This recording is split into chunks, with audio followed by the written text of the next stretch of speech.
The Pittsburgh Steelers 2-game losing streak is over. The Steelers victorious today. 32-13 is the final. Pittsburgh knocks off the Las Vegas Raiders. I'll get into my post-game reaction here in just a second. Today's Bleav in Steelers post-game show is brought to you by betonline.ag. We're well into NFL Week 6.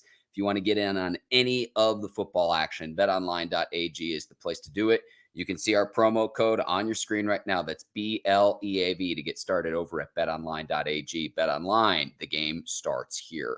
Steelers are victorious. This game started out like any other Steelers game. And it was like, here we go again. I've seen this so many times, and it's going to come down to a one-possession game late. And the turning point in this game to me came in the second quarter with the roughing the passer penalty on Justin Fields, and he got slammed to the turf. I thought he hit his head on the turf, and he had a few really gutty plays, and the drive was capped off by a touchdown run that Fields had to make it 12-7 at that point. Fields got into the end zone after the roughing the passer penalty. It was a 4th-and-1 attempt, and it was a 3-yard score, but it was the roughing the passer penalty where everything just flipped and the Steelers opened up this game. I thought Fields in the main difference, and the reason why I'm going to argue on behalf of Fields starting another game is this. His running ability was really the only dynamic part of the Steelers offense for a good chunk of this game. And I think that maybe you get an initial spark. I think Russell Wilson's decision-making would be more definitive, but the Steelers really need that dynamic playmaking that Fields can provide. So I would start him again against the Jets on Sunday Night Football in Week 7.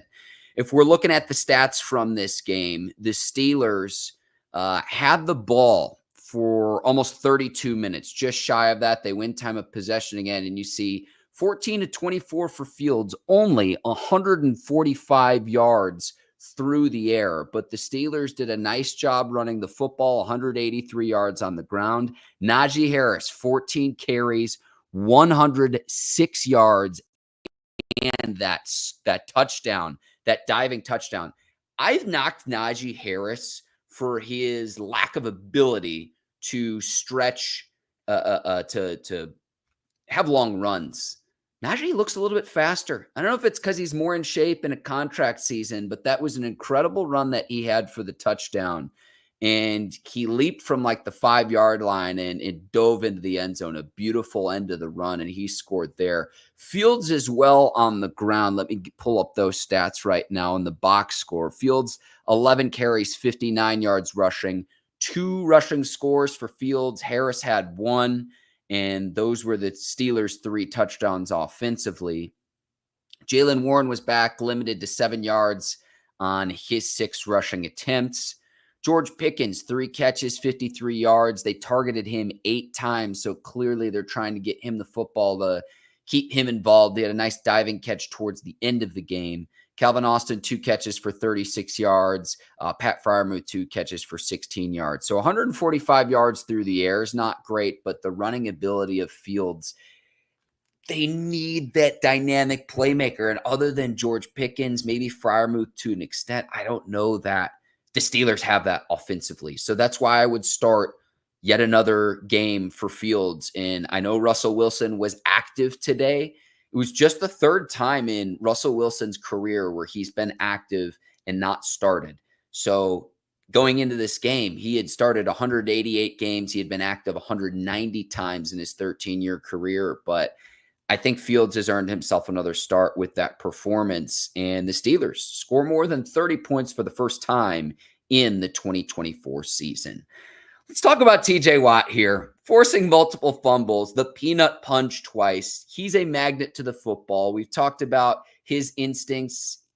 He's just a magnet. He's always around the ball.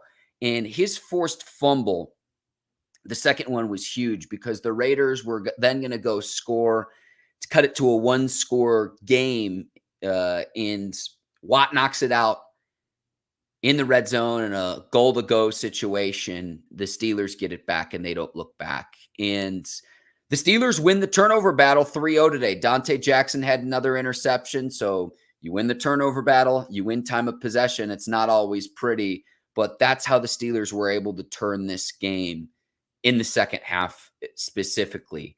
And there's two other guys I want to mention, and then I'll get to what Yins think where I go through viewer comments. Jeremiah Moon. It wasn't what he did defensively. The blocked punt, the Steelers had to settle for a field goal, which was unfortunate. You'd like to see them score there, but I thought that was a big play in today's game. And then how about Chris Boswell? Just Mr. Consistency as a kicker. I think he's played at an all-pro, Pro Bowl level this season for the Pittsburgh Steelers. His only miss is from 60+. Just Mr. Reliable for the Pittsburgh Steelers this season. You know, when he trots out there that the three, if it's inside 60 yards, it's pretty much automatic when Chris Boswell is out on the field. One other thing I will get to before what Yins think, where I go through viewer comments, Zach Frazier left the game with an ankle injury. So add that to the list of all of the Steelers' offensive line injuries. Remember, James Daniels is out with a season-ending injury. Troy Fautano's out with a season-ending injury. And the same could be said for Nate Herbig. So the Steelers will be down to their third-string center as they have to replace Zach Frazier, the rookie, who's having a really nice start to his career. Hopefully that ankle isn't as bad as, say, a knee. We'll see how much time he misses, but he left the game, went into the locker room. We'll figure out to what extent he's injured, I'm sure, this coming week in advance of Sunday Night Football between the Steelers and the Jets. Let's get to what Yins think, and I want to encourage any of the listeners that if you want to call directly into the show, I've left that show link in the YouTube section. So if you want to share your thoughts here live on the Bleav in Steelers postgame show, you're able to call in directly. You can also leave text comments. I'll get to several of those. A lot of people checking in thus far. You can also financially support Bleav in Steelers in the super chat if you feel like giving a financial donation. Those are accepted here. And if you do that, I will read your comment in the chat. So let's get to what Yins think and see what people think. Temple checking in. Temple, a regular viewer of Bleav in Steelers, saying Steelers D always seems to take first series mulligan. Yeah, I was really concerned about this, Temple, because that first drive, the Raiders didn't have a single third down. They marched right down the field. Madison scores a touchdown for the Raiders. And it was like, oh, man, is this going to be the defense we've seen during this two-game losing streak? And then the defense really shut it down after that. And they reverted back to form from what we saw the first 3 weeks of the season. So after that first opening drive for the Raiders, that touchdown, I thought the defense played very well today. But, man, that first drive made me really, really nervous. But credit the Raiders, and then the Steelers from that point on didn't really allow much from for the Raiders offense to do a whole lot. So credit the Steelers defense there. Temple, thank you for checking in. Jennifer checking in, saying that angry run, and specifically I think she's talking about Najee Harris's running. He had 3 runs today. It was the angry run, which you'll see on NFL Network with Kyle Brandt. Kyle Brandt tweeted about this run where it took several Raiders defenders to bring him down. He also had the one where he juked the Raiders defender out of his shoes. And then the long touchdown run capped off by the dive from the 5-yard line to get into the end zone. It was the Steelers' first rushing touchdown this season by a player not named Justin Fields. So Najee Harris getting into the paint. He had more than 100 yards on the ground. I thought it was his best game so far this season. And what he could do with the hole up front. Wow. When the Steelers win the line of scrimmage, what Najee Harris could do, certainly exciting in a contract season for the Pittsburgh Steelers. And it's awfully tough, though, too, because I thought Max Crosby, particularly in the first half, got the better end of the Steelers' offensive tackles and tight ends off the edge for the Raiders. I thought he caused a lot of problems for the Steelers offensively, but that's why Mad Max Crosby is one of the best in the biz for the Raiders. And Jennifer, thank you for checking in. Let's get to Autumn's comment. She says, I'm proud of the Steelers today, 30-plus points today. Wow, first time that's happened this season. Autumn, thank you for checking in. Temple also asking, saying anyone else holding their breath during those replay of Najee's touchdown, reaching out the ball and losing control near the pylon is so dangerous. I thought that the commentary from the CBS team with respects to Ian Eagle and Charles Davis were a little bit overblown. I thought, to me, it was a pretty clear touchdown. But yes, you're right, Temple. If you fumble the ball and it rolls into the end zone, it's a touchback for the other team. So, yeah, a little bit, but I thought the CBS commentary was like, let's try to keep this a close game for fear that the Steelers are going to blow this game wide open. And then towards the end, it was already decided which team had won. Temple, thank you for the comment, and thank you for checking in. Temple also saying that he thinks TJ Watt is the defensive player of the year. I mean, his consistency is just unbelievable. And when you look at what he does, it's things that you see instinctually from like a defensive back, yet he's doing that as an edge rusher. The 2 forced fumbles today, textbook peanut punch. Shout out to Charles Tillman of the Bears, who really perfected that. But the turnover battle's huge. You win the turnover battle 3-0, and that was key for the Pittsburgh Steelers today. Autumn checking in saying Detroit 47-9, they're blowing out Dallas. It's bad. Yeah, and it makes it look bad that the Steelers lost to Dallas a week ago. Let's see. Tony checking in saying, I think Justin missed a few throws and didn't see some guys open. He didn't hurt us, but our offensive is highly penalized. Still so much we have to clean up. Glad for the win. Your thoughts? I counted 2 false start penalties. You can't have that if you're a quarterback in the NFL. There was a 3rd and 7 towards the end of the game that turned into a 3rd and 12. And then on that 3rd and 12, Fields short threw the ball. It came up short and it was an incomplete. But if the ball hangs up there, the Raiders defender might have a pick 6. I'm okay with penalties if it's, hey, I'm trying really hard, I'm trying to block my guy or to make a play. That's one thing. To not know what the play clock is another. I'm with you there. The penalties, you need to get cleaned up, and that was an issue in the first few weeks of the season. The Steelers today, from a penalty standpoint, 7 penalties, 50 yards. So that's something I'd like to see cleaned up. The Raiders really didn't do a whole lot offensively. Bowers had 9 catches for 71 yards, the rookie tight end out of Georgia, who we like. But then Aiden O'Connell, 27 of 40, 227 yards, a touchdown, and an interception. If you'd have told me going into this game that Aiden O'Connell is a second-year player, still getting his first few starts in the NFL. I know he came in and relieved Jimmy G a year ago, but getting his first start of the season that he would throw the ball 40 times, I would say I like the Steelers' odds. And when you're up against the clock and you're not able to run the ball, and he's without players like Devontae Adams, their second receiver was out as well. I know the Raiders had a ton of injuries today. I don't think that they helped him out a whole lot, considering the type of game that the Raiders were trying to play to try to keep it close, because you don't want to ask a second-year player who just doesn't have the same game experience to do as much as the Raiders asked Aiden O'Connell to do today. And credit the Steelers for doing that, and that's where time of possession and clock and game situation all matter. And Aiden O'Connell throwing the ball 40 times today was not going to be a recipe for the Raiders to win today's football game. Casual Friday checking in saying, good win, but we ain't there yet. I'm with you, Casual Friday, because I was ready to go on here where it's like, I've seen this type of Steelers game so many times. It's like you just need to change the opponent, maybe a few facts, and it's like the same thing where it's like ball control, winning the turnover battle, TJ Watt does TJ Watt things, and then which team is just able to capitalize and not make a fatal mistake. But yeah, Casual Friday, thank you for checking in. I'm with you there. Terry checking in saying a win is a win. I will gladly take it after the 2-game losing streak. This was not a game you could afford to lose if you want to make the playoffs, and if you want to check that. The Steelers' back half of their schedule is very, very difficult. So this was, I'm not going to say it was a must-win game, but this was a game you needed to win.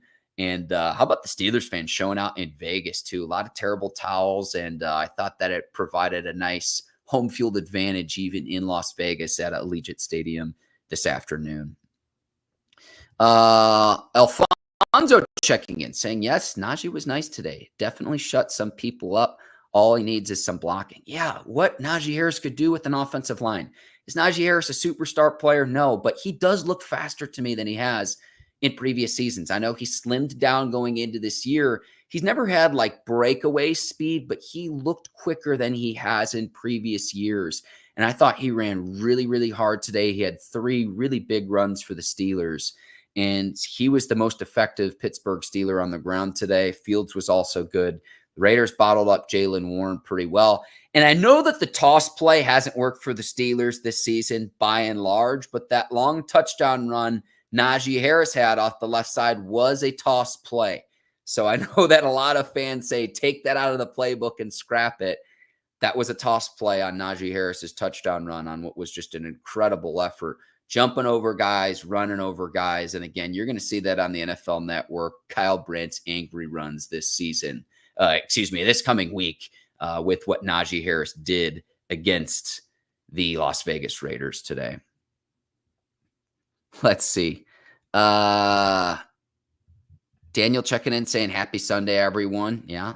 Daniel, welcome in. Thanks for checking in.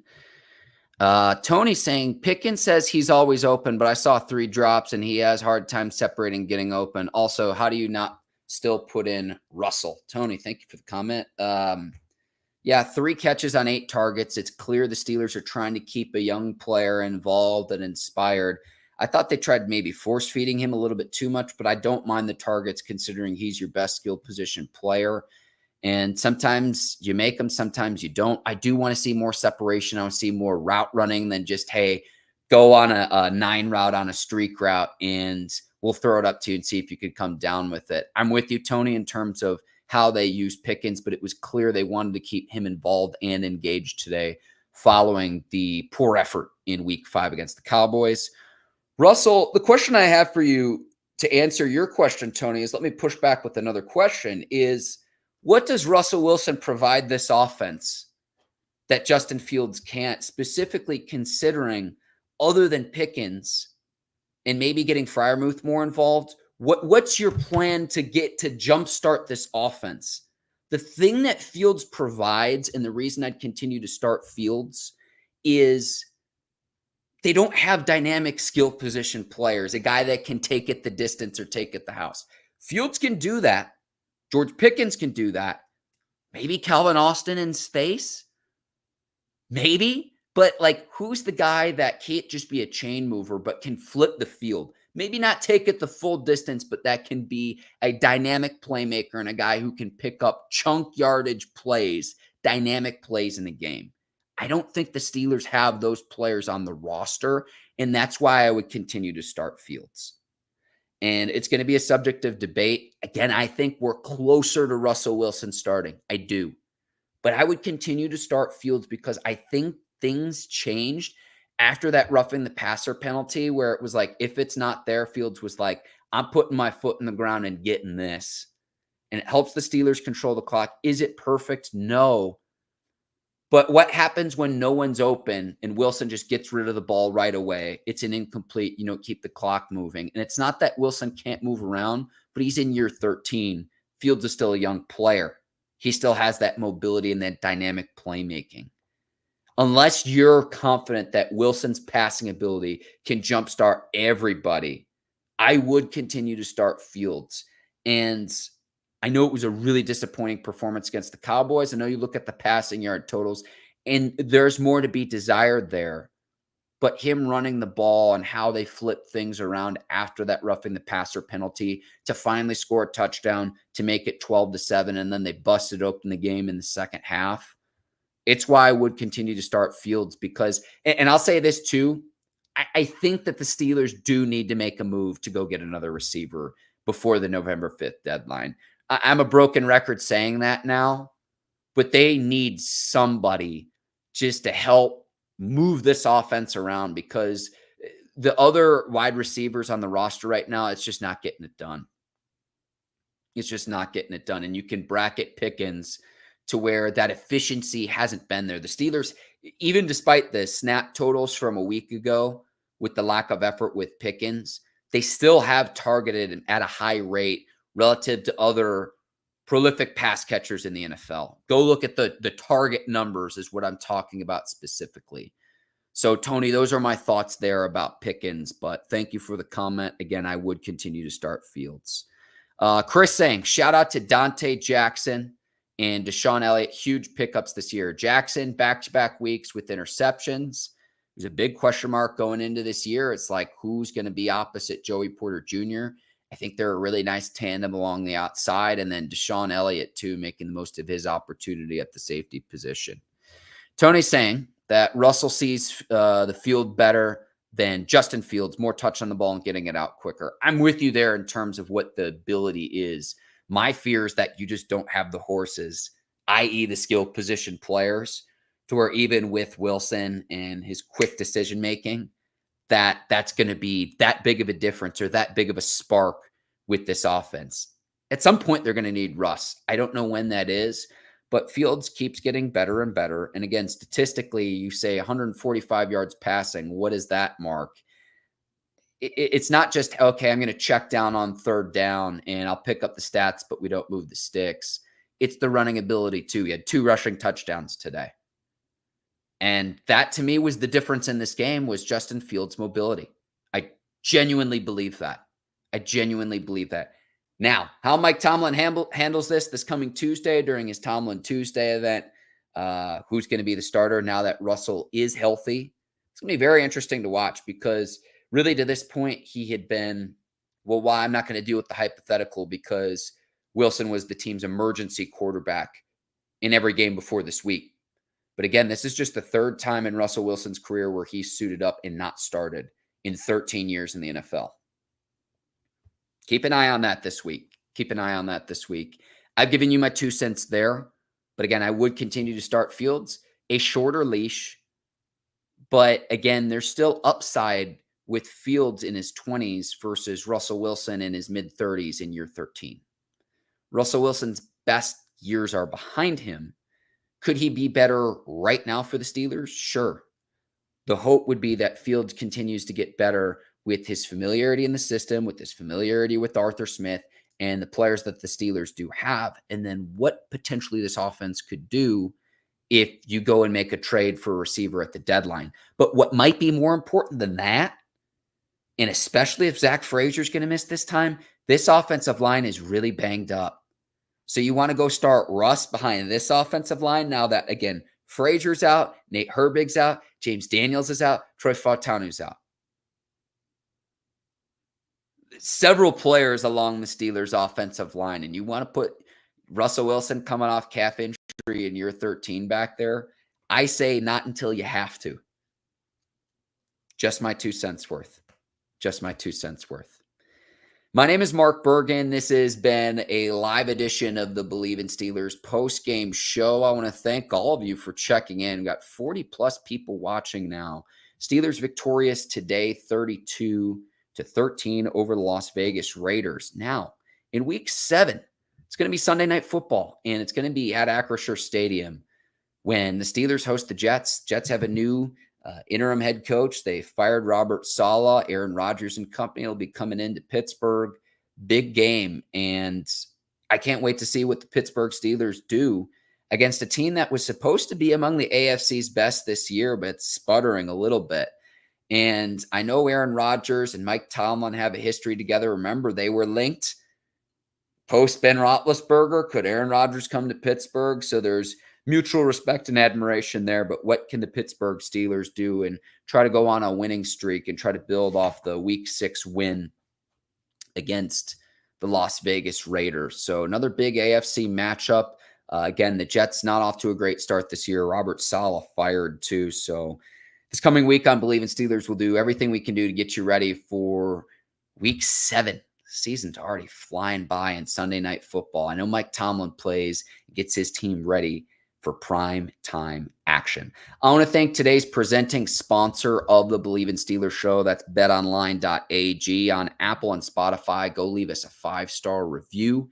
On YouTube, if you haven't already, do me a favor, hit like and subscribe on this video. It helps us out and grow the show a ton.